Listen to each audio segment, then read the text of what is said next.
भाजपा विधायक रामेश्वर शर्मा ने कांग्रेस पर बड़ा हमला बोला है। उन्होंने कहा कि कांग्रेस सनातन को निशाना बनाकर जनता को गुमराह कर रही है। रामेश्वर शर्मा ने कहा कि मुख्यमंत्री मोहन यादव के नेतृत्व में उज्जैन में तेजी से विकास और कुंभ की तैयारियां चल रही है। उन्होंने आरोप लगाया है कि इन तैयारियों से कांग्रेस परेशान है और महाकुंभ पर सवाल उठा रही है। देखिए, पवन खेड़ा जी हों या जीतू पटवारी जी हों या उनके अन्य नेता हों, मैं सबसे आग्रह पूर्वक ये निवेदन कर देना चाहता हूं कि देखो, राजनीति करो पर राजनीति में तुम धर्म को निशाने पर मत लाओ। कांग्रेस हर हमेशा ये मूर्खता भी करती है और कांग्रेस हर हमेशा भगवान को टारगेट करती है। पहले भगवान राम को उन्होंने टारगेट किया और राम को कहा भगवान राम तो काल्पनिक है और इसलिए पूरी कांग्रेस काल्पनिक हो गई। अब वो भगवान महाकाल को टारगेट में लेना चाहते हैं और इसलिए कांग्रेसियों को ये समझ लेना चाहिए कि तुम्हारी जो लड़ाई है क्या, तुम्हारी लड़ाई इस बात की है कि डॉक्टर मोहन यादव उज्जैन में पैदा हुए और उज्जैन में पैदा होने के कारण बाबा महाकाल की नगरी उज्जैन है, अवंतिका की नगरी उज्जैन है, विक्रमादित्य की नगरी उज्जैन है और इसलिए हिंदुओं का बहुत बड़ा धार्मिक क्षेत्र उज्जैन है। उज्जैन का जब विकास होगा, सड़कें बनेंगी, फ्लाईओवर बनेंगे और कुंभ आ रहा है। पिछले कुंभ की तैयारी हमारी शिवराज सिंह चौहान सरकार ने की।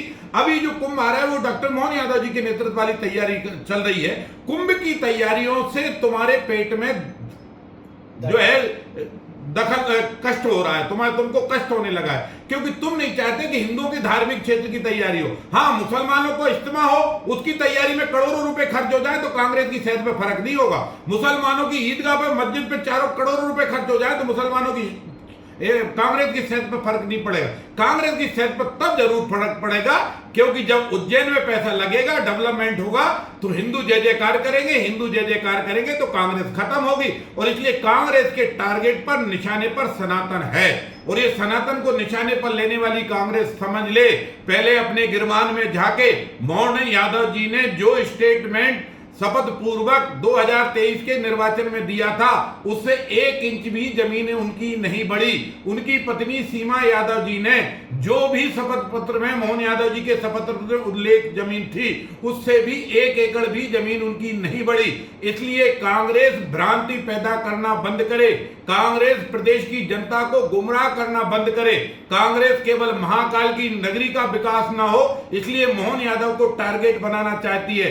लेकिन मैं कांग्रेसी नेताओं से कहना चाहता हूं कि तुम्हारा नेता, जो नेता प्रतिपक्ष लोकसभा में है, राहुल गांधी, वो तुम्हारी पार्टी के पेपर की संपत्ति खा गए, उस पर जेल में जाने से बचे, जो है कोर्ट के जमानत पर है। श्रीमती सोनिया गांधी कोर्ट की जमानत पर है और तुम्हारे पूरी पार्टी के जो जीजा हैं रावल बड़ेरा, वो भी जमीन के घोटाले पर कोर्ट की जमानत पर है। और इसलिए कांग्रेस नैतिकता का पाठ देना बंद करे। ये वही कांग्रेस है, कोयला से लेकर हवा तक देश की खा गई है।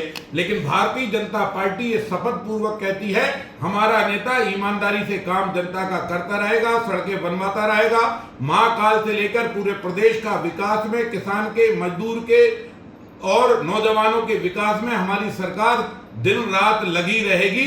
कांग्रेसियों, कान खोलकर सुनो, ना तो बाबा महाकाल को टारगेट करो, ना भगवान राम को टारगेट करो। अब हिंदुस्तान की जनता ने कांग्रेस को टारगेट कर रखा है और इसलिए तुम्हारी दुर्दशा पूरे देश में है। तुम जब ये टारगेट करोगे तो अंतिम में तुम्हारा अंतिम ही सांस ली जाएगी।